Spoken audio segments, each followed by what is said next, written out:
Welcome to the Brave Feminine Leadership podcast. I'm Melissa Hamilton, a former global CEO, company director, and mentor to talented senior women and CEOs. Being invited into the room where decisions were made and strategy was debated is how I grew in my career, and these conversations shaped me. This podcast is me extending that invitation to you. So every episode, you'll hear honest, unfiltered conversations from leaders who've sat where you're sitting. They've navigated the complexity, the pressure, and the moments no one prepares you for. So consider this your seat at the table, and I'm glad you're here, so let's get into it. My guest today is someone I met recently, and I admire the work that they're doing. Welcome to Merle Singer. Thank you. Good to be here. So, Merle, let me share your bio for people who haven't had the pleasure of coming across you before. So, Merle has had 25 years of senior leadership roles in the technology sector across multiple disciplines, including corporate marketing and culture and reputation. She's run her own leadership development business for 15 years, holds a BA honours and masters in psychology, as well as being a graduate of the Australian Institute of Company Directors. With her deep love of Jungian archetypes, she completed a research project through Deakin University's Business School, exploring how a volatile world is changing the leadership narratives of women, both seasoned professionals and early career millennials in corporate Australia and the US. Merle's latest work, Epitome Leadership, does something very practical. It uses 4 feminine archetypes to give women in leadership a unique language for understanding themselves. And it is that work that I saw, and it is that work that I admire, Merle. So the first question I would love to ask you is, who are you as a human being? Wow. That is a small question. Thank you. Um, I think the first thing that comes up about who I am as a human being is that I am passionate about the world. I'm passionate about people. I'm curious about the world. I'm curious about people. I'm also curious about who I am as well. And I'm hoping that people who know me see me as generous and warm and kind. Um, yeah, I think that is, and I'm a sister and a friend, and yeah. Amazing. And you've just had the most beautiful weekend away. So we arrive refreshed and ready to Incredible go. weekend.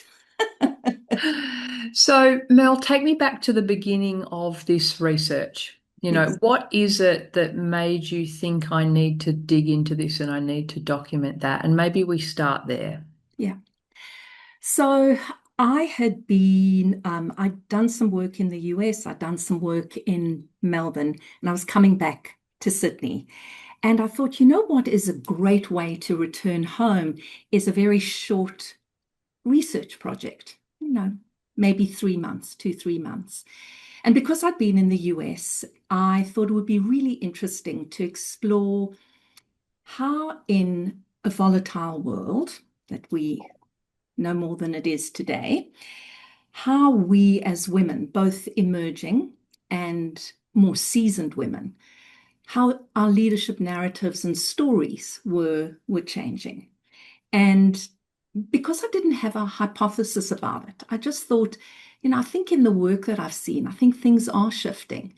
And I'd had the good fortune of doing some work for a senior leader at one of the tech companies, who said to me as a kind of throwaway line, do some work with our emerging leaders. And I remember sitting in a session with mainly young women and being startled at their brilliance, actually, their passion, their brilliance. And I thought, gosh, I'm really interested in exploring where we are and how that has changed. And it ended up that I had a conversation with one of the senior lecturers at Deakin Business School, who said to me, would you like to do this under the auspices of the business school? And I said, that sounds great, this 3-month project, which actually ended up being 3 years. So it extended slightly. So I guess maybe you've answered my first question because I was going to ask you what you expected to find, but I'm not sure you had necessarily an expectation of that. But what surprised you the most then when the data came back? And perhaps flow that into what do you think are the most significant takeaways from the research? So I think the thing that shocked me, and it's the thing that I always talk about first, were the levels of anxiety. And not limited to emerging leaders. It felt like it was within the fabric of many of the women that I spoke to. And that, I think the thing that was so fascinating is I had no question about anxiety. I had no question about what are you worried about. And in fact, because I was doing it under the auspices of the business school, there was no psychology piece behind it. Um, it was, it informed the conversations in quite dramatic ways.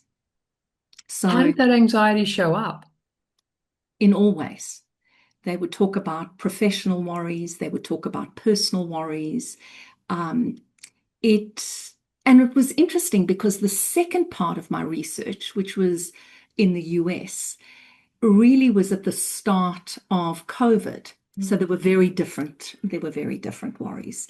What is interesting, I think, imagine if I were doing that research now, where just in conversations with everybody, our levels of worry at a meta and at a personal level are quite dramatic. So that I think has implications for organizations and the way we lead, and Mm. the way we lead with I guess the brave feminine leadership for both men and women. Mm. How we use um, kindness. We don't often talk about that in corporate life, and I think we should talk about that a lot more. So beyond anxiety, Yes. what were the three or four takeaways? Let's start getting to that. So I think, when we speak about the anxiety piece, because I think, let's just dig into that a little bit more. Mm. Some of the things that came out were how I have to change appearance in my work setting. Um, and if I can get an example of this, because it was a really interesting one. It was the last woman I interviewed, very, very senior, unbelievably talented in her field in the US. And midway through the interview, she said, "Oh, I like your curly hair." I said, "Oh, that's interesting.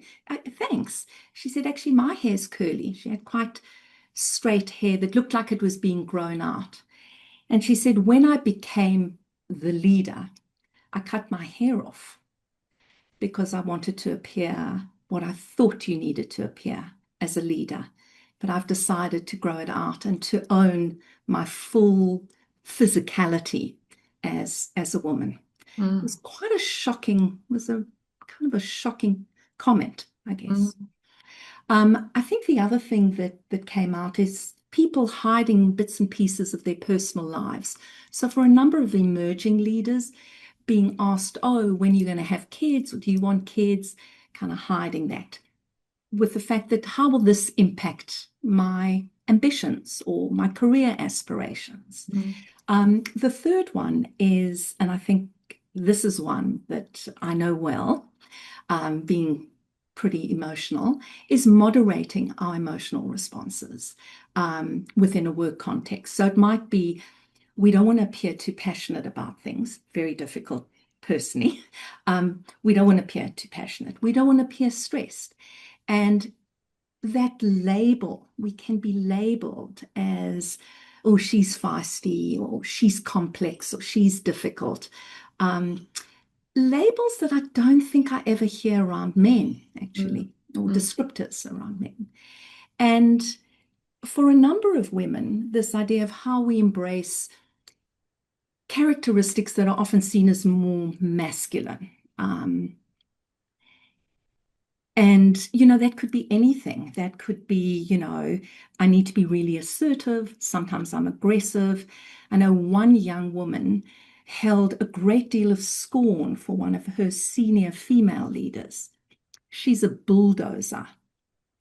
And I thought, again, there's what was interesting in the conversations was there was a lot more about their female leaders than their male leaders.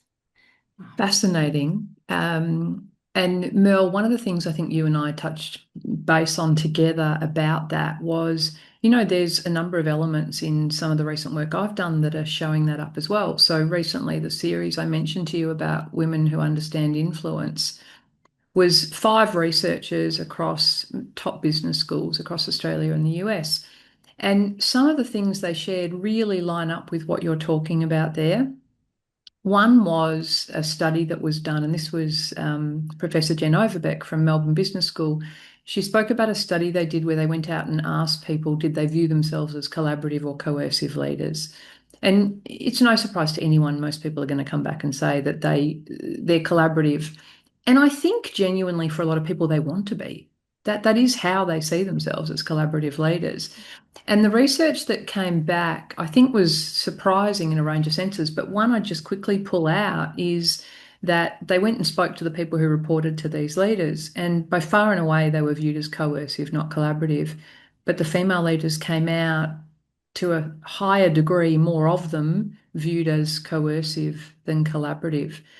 And so there's lots of theory and discussion around what that might be, but fascinating and absolutely backs up what you're saying. Absolutely. And I think that, you know, one of the things that I often think about is we have to face where we are in terms of reality. Where are we today? So even, and I know you've seen the scholarly article we had published, Wearing a Mask at Work. It is not it's not an article that says, whoopee, isn't it fantastic that we have to wear a mask at work? But I think what we see in how the article explores it is that we have the agency to decide when and how we want to show up. And many of the women explored this in quite a strategic way. Mm. This doesn't say it's a great idea, but it says it's important to face where we are. And I think for women, we hold our fiercest regard for our female leaders. And I think it's the reality of where we are, what our socialization is, what the rhetoric is at a meta level, what's happening in the world. So these things Yeah. are the And I truth of think, it.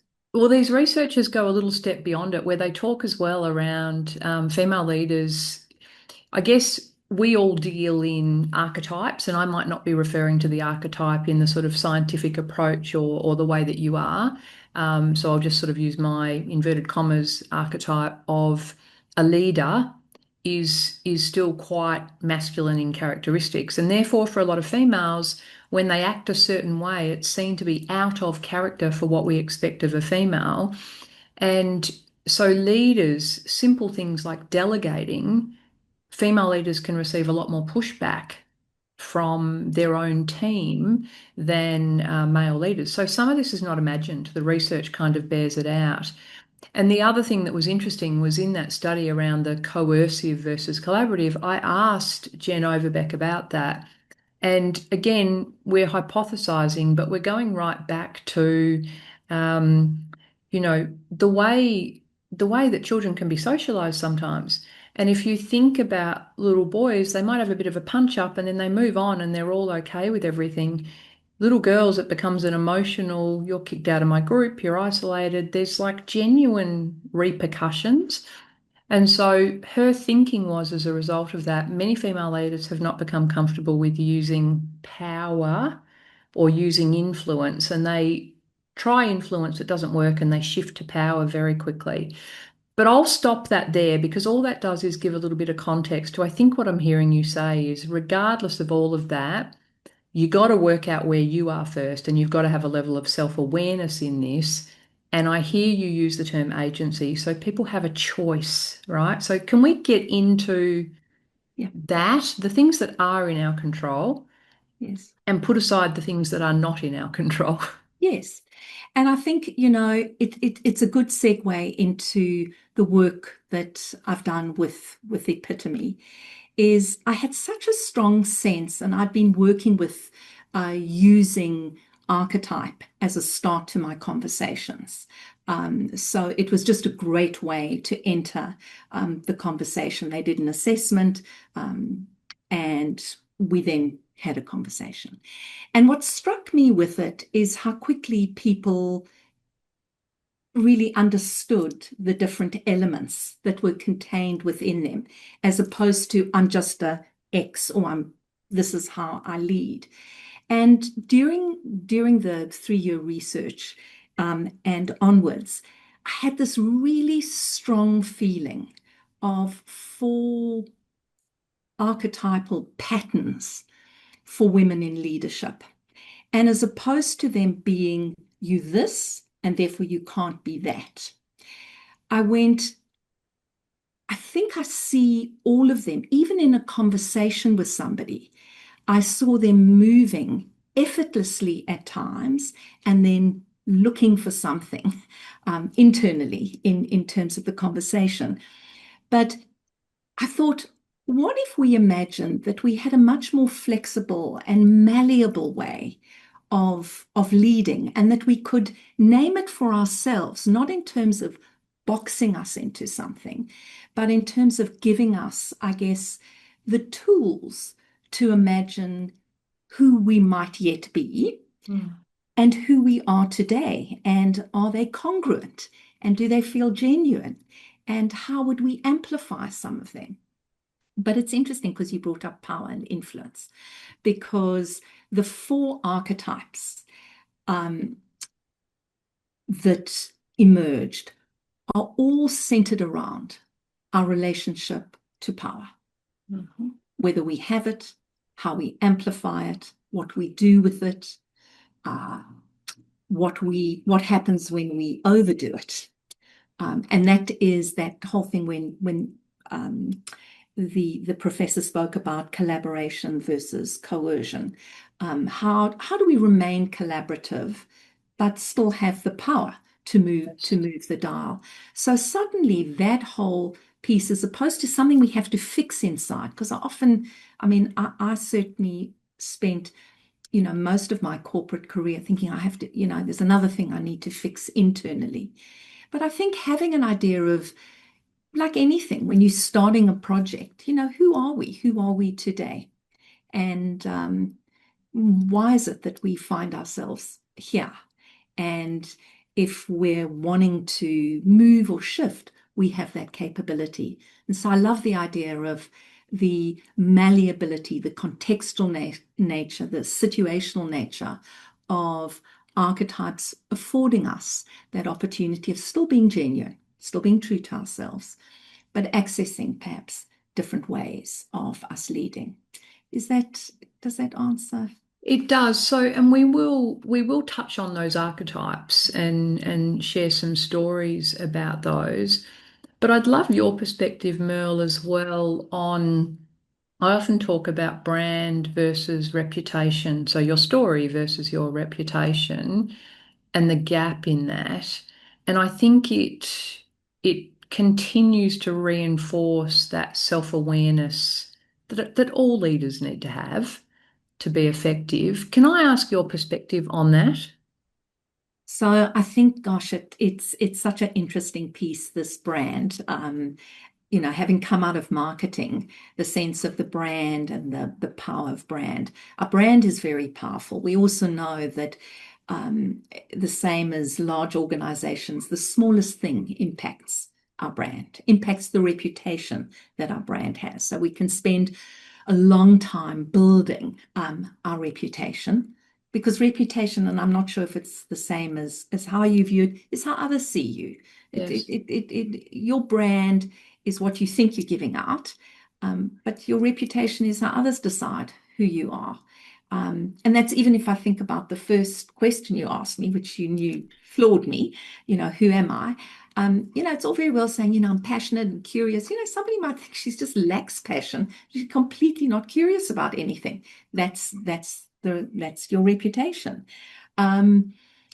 And I think that if we go back to how I try and look at um, leadership, is our brand. Our brand is what we believe in, and in some way, being able to get feedback from people. Because I know, having done a handful of 360s, I remember hearing that a number of people had said they wish I was more courageous.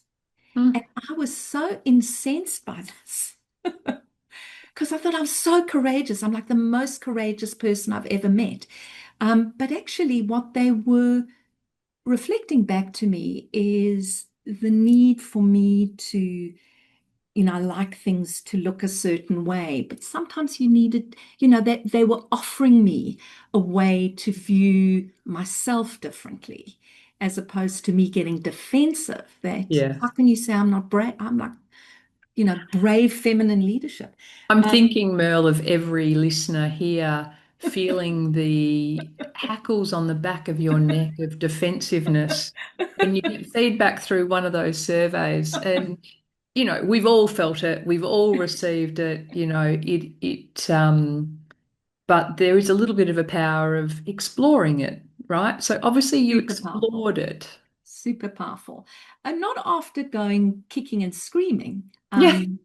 But I think when you talk about, because I think it's such a powerful thing to think about our personal, people talk a lot about our personal brand, how we show up, but it's really important, I think, from a reputational point of view, to check out what's missing in that, what's real in that.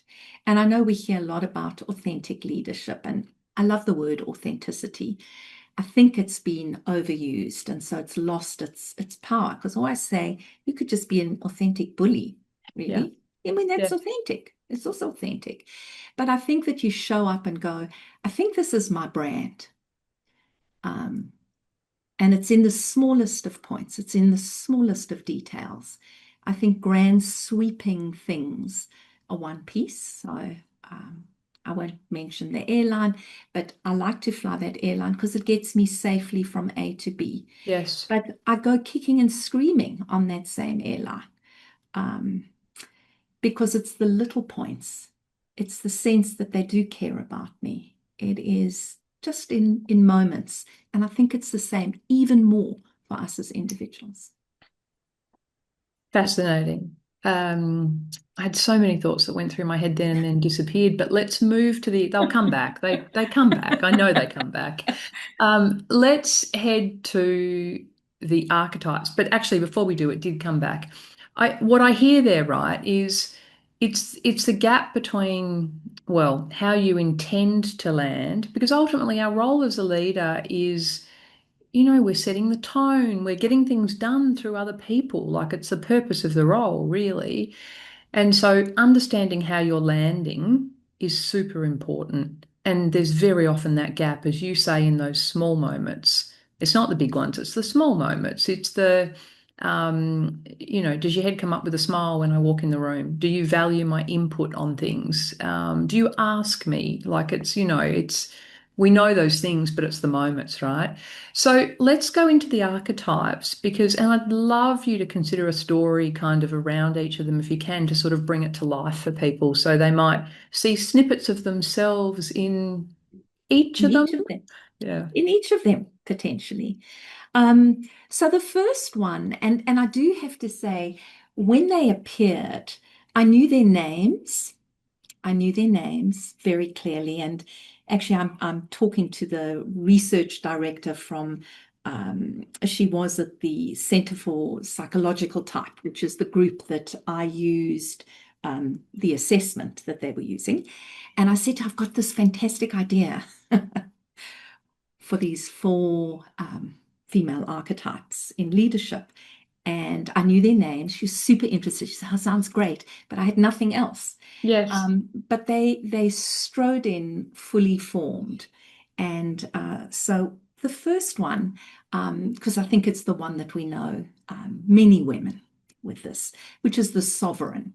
And you could actually use this for men and women. I mean, I think the Yes. beauty, just for those who might not know archetype, I mean, archetype is think of it as giving you a way to think about how you're motivated, where you focus your attention, where you don't focus your attention. And I think the gift of archetype for me is it comes with incredible beauty and gifts and wonderful bright things. But like all things, there is an underbelly to it. And I think what I love about archetype, because I'm always asked, which are the best ones? Yeah. Which Yes. is the one you need for leadership, right? And I say they all bring gifts and they all bring things you need to be aware of.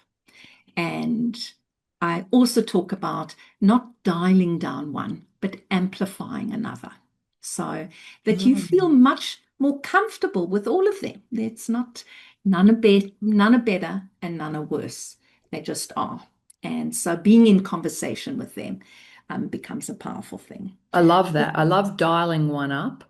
And again, connect with that research at Alison Fragale, who wrote the book Likeable Badass. When I said to her, "What's the one thing you want female leaders to keep in mind?" She said, "Add, don't subtract." And she's talking about don't downplay your competence, right? Up your warmth if that's what you need to do. Yep, Um, yep. so, okay, let's So go. that there's nothing wrong with you. You're just No, amping up something. correct. You're just bringing an additional gift into the. Yes, yes, exactly. So tell us First one is about the the sovereign. sovereign. So the sovereign, and I'm just going to give the lightest of touch. Yes. At her best, she's just a natural leader. We meet a sovereign. There's a natural capacity to lead. There is an ability to really understand evidence and data and work with that in in a strategic way or in a systemic way. There is that they can at their best be fantastic sponsors and mentors and coaches. And we see them on, Fortune 500. We see them on the ASX. There are plenty of examples of sovereign women. Um, shall I share some of her underbelly? Yes, I think so. If we stick with one and then move on, yeah. Yes. So this is not all the time, but what can happen, the underbelly, she can be intimidating. She can be, difficult to get to know. She can be aloof. Um, yeah. So, Okay. I mean, these are some I of the think work. that gives everyone a picture, right? So I Yeah, think, and all of us can probably, whether that's us or someone we know, we can all picture we that. can all picture that. Yeah. Important one for her, because I said they're all oriented around power. She has her natural innate power. Yeah, it's just there. Yeah. Um, the second one, which I know very, very well, because I think for most of my corporate career, I was her, is the consort. Mm. Um, Again, it's a term that I would also use for men. We also see a number of consorts. So some of her fantastic gifts. She is the power behind the throne. She knows exactly what's going on, but she is not in the front and center. Mm. She has often extreme power, but it is not her own. That's a really important one. It is reflected power from her leader. Okay. So the leader provides her with her ability to influence, make things happen, etc. Yeah. Okay. Sometimes, many times, not seen as reflected power by others. They might see as having her own power, but Uh-huh. actually, yeah, but actually, very importantly, her internal sense is I'm fortunate enough to have this power. Yeah, this And the reflect. underbelly for this one? The underbelly of her, she can be officious. Um, she can kind of get lost. So I always say to people, if you're leading with this one, at some point you need to amplify something else because your ambitions, who you are, how you are, can get stunted for the consort, but super important to be able to have that behind the scenes ability. Mm. So yes, she does not have her own power. The next one is the one that I also know well, and possibly would be seen by folk who worked with me as having this is a high one, who's the Empress. Um, and the Empress has her own power. However, it is amplified dramatically by team. Okay. So she has power, but when she doesn't have a team or she's struggling in the team, it dissipates. Yeah. Okay. So it's very important for her to feel part of a team. She's passionate, she's creative, and she's seen as a team. She's the team player. Yeah. Yeah.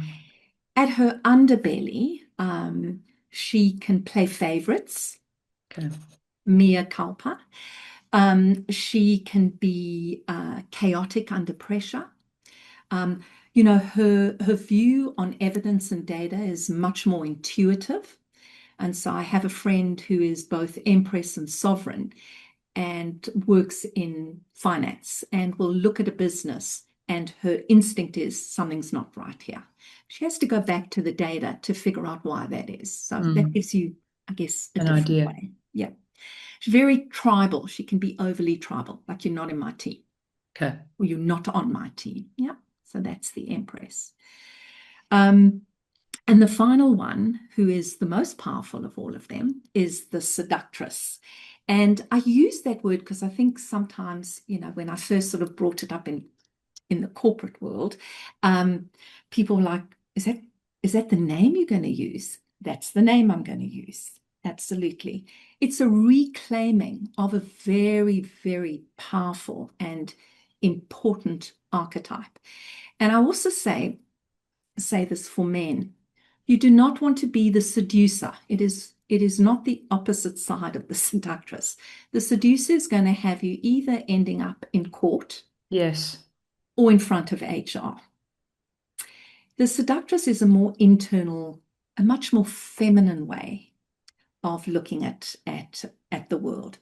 There is a purposeful charisma about them. There is something that can be quite alchemical about the seductress, focused on her agenda. It could be her, her ambitions. It could be about she knows what needs to happen for the business, and that's where the focus is, and she's Yeah. going to drive that. Mm. Um, the underbelly of the seductress, if she doesn't have, if she feels she's not in a role that gives her enough, I guess, power and influence, she's going to lose interest. She can be, when she is under pressure, a really poor team player. Yeah. And sometimes she can be seen as others as it being about her rather than the bigger picture. And all of them, so that when you see them as a constellation, you can see the wonderful gifts that each of them bring. And you can imagine if you were working with them in different situations, just thinking who's showing up, who's coming in, who's in the room with me. Now, who is in the room with me also decides which parts of you are arriving. And I think whenever we overplay something or we get stuck in something, I think that often ends up the underbelly. We kind of leak out in that underbelly. It's when there's a malleable nature to how we do, we get the gifts of all of them. So briefly, when you and I looked at these the other day, I was kind of just having a little bit of a laugh to myself because when you started, you said people are like, well, which one's the good one? Which one do I want to be? And I could feel that pull across them. And I think the first time you and I spoke about them, I went, sadly, I think there's elements of me that are the seductress. And I pulled that from during my career. I was the person who knew what needed to get done. And that meant that, sometimes if a colleague needed a resource, I wasn't handing them over because it was going to compromise my ability to get something done. It worked well as a CEO because I had control of all of the resources. So, and I could work out what had to get done and where to put it. But listening to you today, and it's more thorough than when you and I had that first sort of conversation. I can see parts of myself in all of them, which is exactly what you're saying. And I think more importantly, I can see or think about the situations where I might need to dial one up. And so that's probably the question, because I know your research came out talking about the people who were most successful were the people who had agency over how they did this. Can you talk about that? What does that mean? So I think that where we talk about authentic leadership. So the question, I suppose, starts off with, if I'm thinking about which parts, which archetypes, which parts of the archetypes are showing up, does that mean I'm not being authentic? No, it just means that you're actually conscious of which parts of you are showing up. Because I think a large part, and certainly when we're under pressure, this is going Mm. to be, it's much easier when things are going nicely that we can think about, oh, I'm going into this meeting and this is how I'm going to show up. I know X is in the room. They like the data points. They like this, or there's somebody who's expecting you to come in very creative and thought-provoking. You can kind of think about who and how you need to show up. I think the real thing is, what happens when we're under pressure? Because for all of us, when we're under pressure, I mean, I know I revert to, it's an idiom, revert to type. Yeah. Yes. And it's knowing that. I think it's understanding that. And I think that the more we access and work with different elements, it becomes part of our DNA. I think Mm. that, it's like repetition. It's like we exercise. If you only exercised once a year, this is not exercise. We need to use it. We need to, So I it's a have a muscle. question. I have a question coming up. Is this how you sort of intend it? Like, is it those moments where, there's an interaction, it's either happened or it's going to happen or whatever, and you can check yourself by saying, is this, am I being tribal in this instance, or am I being a team player? Yeah. Which of those is going to serve Yeah. best? Is it that sort of thing? Yes, I think it's like space between, they always, I mean, I think that's the whole idea of meditation and mindfulness, is space between something happening and your response to Response. it. Yeah. And that gets shorter the more intense and more pressurized. And sometimes you don't need, oh, I'm just going to think about this. No, you need to act in the moment. But I think there are more times than we think when that time between response and something happening and then that response, just to think about. And it goes back to your brand and reputation. Mm. Is this also how, how authentic is it with how I see myself? What's interesting with this, in terms of a story, um, I spoke to a client of mine just a few weeks ago who was lamenting, I suppose, her sense of how she feels her professional world is at the moment. Not her work, loves her boss, loves what she's doing, but just a much more her internal sense of who she is. And her conversation was about how much more ruthless she feels she is at the moment. She's very high seductress, right? Very, very high seductress. Seductress sovereign would be her two major ones. She said, what's interesting? It's getting everything done, Yes. the ruthlessness. But I wonder what's going to happen with that level of ruthlessness meets my internal world of how I view myself. Yes. And I said to her, just by you even having this conversation, having this self-awareness, to know means you have the ability to kind of figure it out. But Yeah. it was a really powerful conversation. And that is so fascinating because if I circle right back around to where we started with this whole, you know, image of to get things done, you've got to have deep relationships and you've got to have trusting relationships. And building those trusting relationships is about using influence, not power, right? Power is the short game to use it. And so I hear exactly what you're saying about there are times for every leader, and there's no doubt there are probably moments now because we're in this situation where, not only is there a whole lot of impacts on our teams and ourselves in terms of cost of living, but there's uncertainty everywhere you turn. We get through COVID, we've got shock after shock after shock. So there's all that geopolitical stuff going on too. People do get shorter and, get on with it and stuff. But I think that question you're asking about how well does it sit with you internally, but for the long run, how well does it sit with the people that are around you as well, is there's a cost, right, attached to it. Big cost. Yeah. It's a really big cost. I love your work and I love the visual of these archetypes and I'm confident that the listeners are going to probably have a million more questions and they can find you but really really great research and so lovely to have you as part of the Thank you. podcast. Mel, Thank the you. last question I ask everybody is what does brave feminine leadership mean from your perspective, and do you think it needs to change? Um, Another big question. I like that you start with something that throws you off balance and you end with one.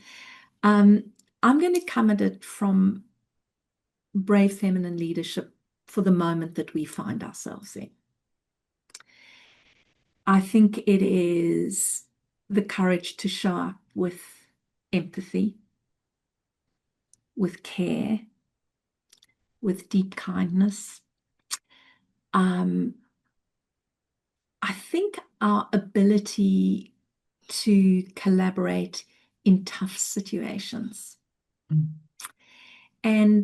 And this one, which is so difficult, but I feel like our world is kind of fixed firm at the moment, is how do we hold competing views equally so that so that we are not fixed firm, that there's a malleability within us. And I think they take a huge amount of courage and bravery and really almost exploring what that looks like. And I think for me, brave feminine leadership is how do we incorporate in a very genuine and truthful and conscious way both our best feminine and our best masculine parts. And I would offer that to the male listeners as well. I think that brave feminine leadership is, I think, what's needed most now, actually. I honestly believe that. I think it's a beautiful term that you have, and it's beautiful that your business is called that because I think it's what we need more than ever. We'll stick with our theme of adding, right? Dial something up, add something in. Merle and I are telling you right now, make it brave feminine leadership. Merle, fabulous talking to you. Thank you for coming and joining me in conversation and allowing our listeners to come into the room. I loved it, and you're a fantastic person to have a conversation.